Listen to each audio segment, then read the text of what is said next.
ආයිබෝවන් කියලා සිළු දෙනාම පිළිගන්නවා.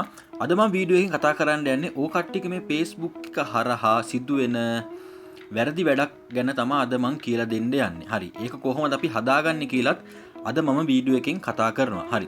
ඕ කට්ටිය මේ Facebook app එකේ කැමරාව කියලා එකක් තියෙනවා. ඒකට අපි notification ඒ කට්ටිය එහෙන්ම allow කරගෙන තියෙන්නේ. ඒක කොහොමද off කරගන්නේ? මොකද මේ notification එක allow වෙලා තිබ්බාම ඕ කට්ටියගේ ෆෝන් එකේ කැමරාව හරහා ඒ කට්ටියට ඕ කට්ටියගේ අනවශ්‍ය දේවල් පවා බලන්න පුළුවන්. ඕ කට්ටියගේ ෆොටෝස් පවා බලන්න පුළුවන්. මොකද දැන් ඉන්නේ උන් TikTok කරන්නෙත් අමුහෙලු වෙන්නේ. අන්න ඒ නිසා ඕ කට්ටිය මේ ටික් එක අනිවාර්යයෙන්ම off කරගන්න. හරි. Facebook app එක මෙන්න මේ විදිහට on කරගන්න. on කරගත්තාම දකුණු පැත්තේ උඩ තියෙන ඕ කට්ටියගේ profile icon එක. අන්න එකට එකපාරක් touch එකක් දෙන්න. touch එකක් දීපුවා මෙන්න මෙතන තියෙනවා setting and privacy කියලා. අන්න එකට එකපාරක් touch එකක් දෙන්න.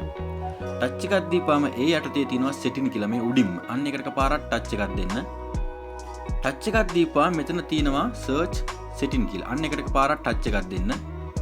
right. මෙන්න මේ හරිය ඔය කට්ටිය search කරගන්න ඕනේ කැමරා කියලා. මෙන්න මේ විදිහට කැමරා කියලා search කරගන්න. right. ඔය කට්ටියට පේනවා මෙන්න මේ හරිය නිල් පාට ටික් එකක් on වෙලා තියෙනවා. මේක ඔය කට්ටිය හොඳට කියවලා බලන්න. ඔය කට්ටිය තේරුම් ගන්න පුළුවන්. ඔය කට්ටිය නොසිතූ වෙලාවක ඕ කට්ටියගේ ෆෝන් එකේ කැමරාව ඔන් කරගෙන ඒ කට්ටියට ෆොටෝස් වීඩියෝස් පවා ගන්න පුළුවන්. ඒ නිසා ඕ කට්ටිය දැන්වත් මේ TikTok කරන්න කලින් මෙන්න මේ ටික් එක ඕෆ් කරගෙන මෙන්න මේ විදිහට ටච් එකක් දීලා ඕෆ් කරගන්න. ඕෆ් කරගෙන ඕ කට්ටියට කැමති විදිහට TikTok ඕන දෙයක් කරගන්න. බාත්රූම් එකේ බැයි නම් ඕන දිහාක TikTok කරගන්න. ඕ කට්ටිය කිසිම දෙයක් ලීක් වෙන්නේ නැහැ. ඉතින් මං හිතනවා වීඩියෝ එක ඔය කට්ටියට තේරෙන්න ඇති කියලා. වීඩියෝ එක හොඳයි නම් ලයික් කරන්න, කමෙන්ට් කරන්න, තවත් කෙනෙකුට බලා ගන්න ෂෙයා කරන්න. සුබ දවසක් ඔය කට්ටියට.